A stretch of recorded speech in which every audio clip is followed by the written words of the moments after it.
Vamos lá, pessoal, vamos resolver o nosso problema aqui na segunda parte da nossa aula sobre as funções de entrada e saída principais que a gente está usando no PIC 16F 628A. A gente caiu nesse problema aqui, ó. Eu configurando bit a bit, cada um dos bits do porte B, eu chegava num resultado que era o meu objetivo. E depois eu configurei o porte B dessa forma aqui, jogando esta palavra no porte B. Eu tentei tirar a CAN aqui. Vamos ver se foi. Se foi, vocês estão conseguindo ver a imagem aí. Se não foi, é aquela mesma imagem que eu postei para vocês, tá? Então, com essa palavra binária aqui, jogando este número no porte B, eu tenho que os 4 primeiros ficam apagados, os 3 seguintes acesos e o último RB7 fica apagado. É um resultado diferente do meu objetivo, tá? Por que isso acontece? Eu cheguei a mostrar para vocês que a gente tinha algumas formas de escrever em cima desse registrador. Então a gente podia escrever bit a bit desse registrador, que é o primeiro exemplo que deu certo. A gente consegue escrever um número nesse registrador de acordo com o nome do bit do registrador. Então eu posso igualar o nome do bit diretamente a 1. Qual é a inconveniência desses dois casos? Eu teria aqui uma linha de código para cada bit que eu vou controlar, para cada bit que eu vou programar, né? Então, se eu estou mexendo com 8 bits, aqui já seriam 8 linhas de código, tá? Para o código ficar organizado bonitinho. A gente podia também programar o registrador inteiro de uma só vez. Então, eu mostrei para vocês que eu podia programar ele com uma palavra hexadecimal, né? Se eu quero 00000011 em binário, isso significa que em hexadecimal ele vale 0,3, tá? E eu falei com vocês que a gente podia programar ele também em binário, de modo que a gente usasse 8 bits e cada bit fosse referente a um LED, né? Já que cada LED está associado a um bit do meu registrador porte B. Qual que é o problema de eu declarar desta forma?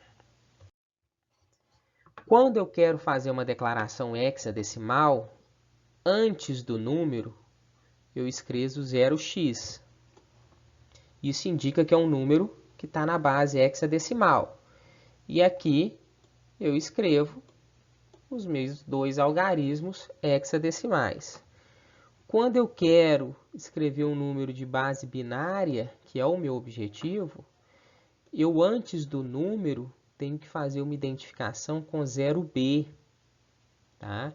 Porque se eu fizer a escrita de um número sem identificação alguma, significa que eu estou escrevendo na base decimal, tá? Então, eu escrever este número dessa forma, sem o 0b antes, significa 11 em decimal, ok? Agora, outro problema. Vocês podem perceber que, apesar disso significar 11 em decimal, que se a gente converter em binário, daria isso daqui, o meu resultado ainda é diferente. Porque quando a gente escreve um número em decimal na linguagem C, a gente não pode nunca começar ele com 0.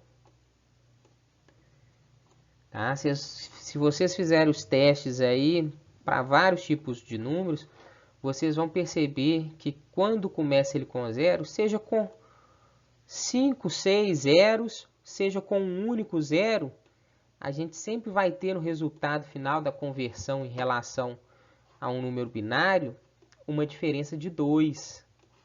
Então, por isso que lá no nosso primeiro exemplo da primeira aula, quando eu faço isso, jogo essa palavra lá, o meu resultado acaba sendo acender os LEDs RB0, o RB1 não acende, o RB2 não acende e o RB3 acende, que dá um resultado igual a 9, né? Sempre tirando esses dois aqui, tá?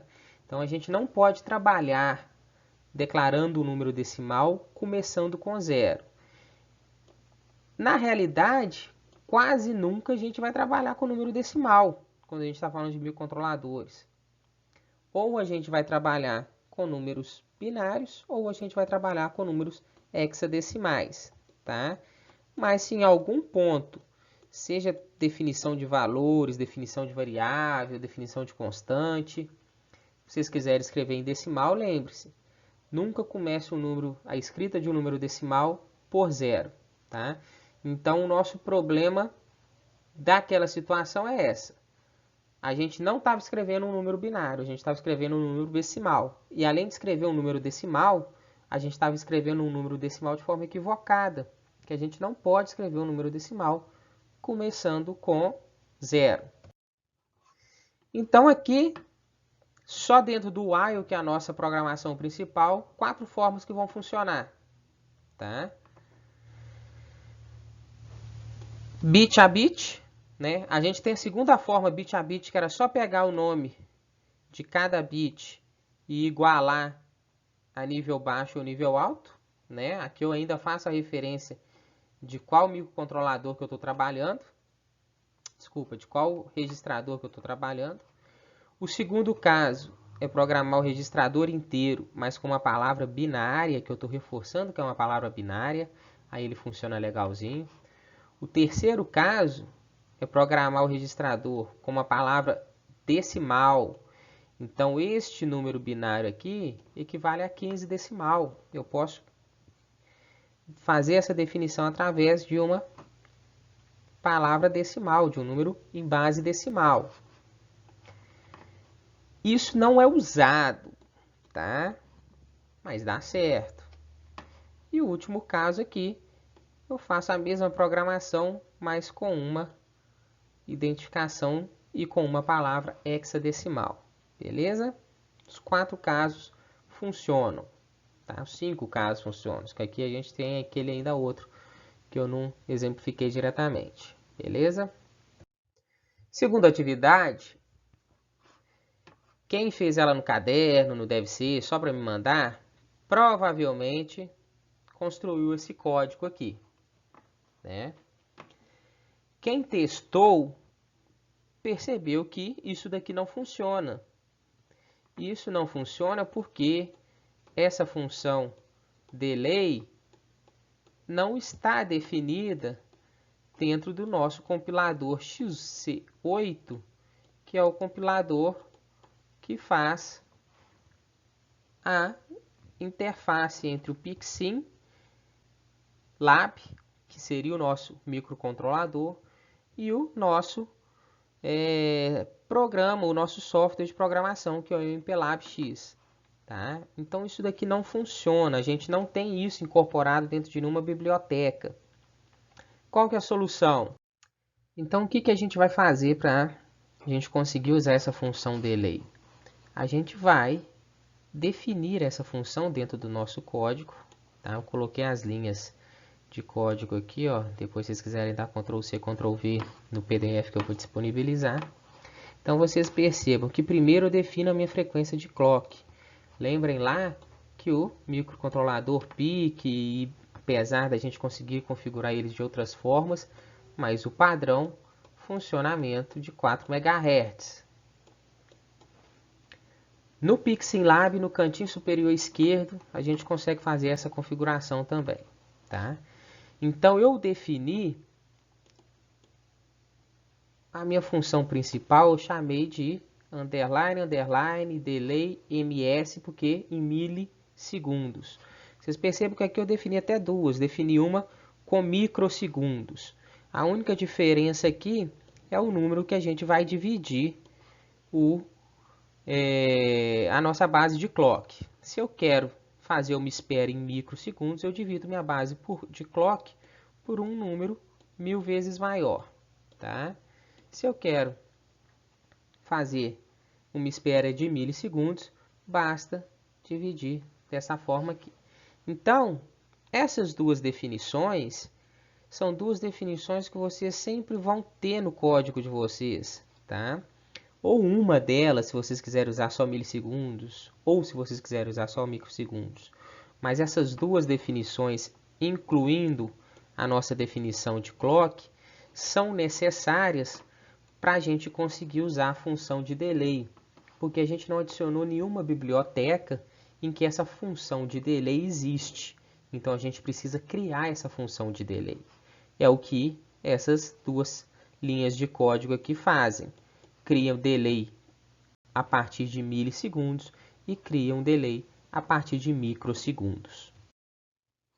Atividade para vocês aí. Primeira situação. Nas duas atividades, vocês vão usar botões agora. Tá? Então fiquem atentos que a gente vai precisar usar trisar e portear, porque os botões estão alocados em trisar e portear. Tá? Então a primeira situação mais simples, eu vou ter um botão RA1 que liga os 4 primeiros LEDs e desliga todos os outros, e o RA2 que liga os 4 últimos e desliga os outros, beleza? Segunda situação, aqueles 8 LEDs em sequência, para mim, vão funcionar como uma representação de um número binário. Aceso é 1, apagado é 0. Tá? Toda vez que a gente apertar a tecla RA1, acrescenta 1. Toda vez que a gente apertar a tecla RA2, subtrai 1. Beleza? Então, quem tem o programa, quem tem o PicSim, quem tem o MPLAB X instalado, tenta fazer direto no programa para tentar fazer o teste. Quem não tem os programas instalados, está com disponibilidade de hardware aí, tenta fazer na lógica na lógica de programação. Não precisa das configurações de bit, não precisa da definição de clock, tá? Então essa configuração de bit e definição da função de clock já vai ser coisa default do nosso cabeçalho de programa. Todo programa já vai ter isso. Eu só quero o código principal que vocês fariam. Tá joia? Vocês podem me enviar isso até o fim do domingo. Acho que foi essa a data. Da sexta ou do domingo. Mas se eu coloquei sexta, pode ser até domingo. Tá joia? Abraço, pessoal. Até mais.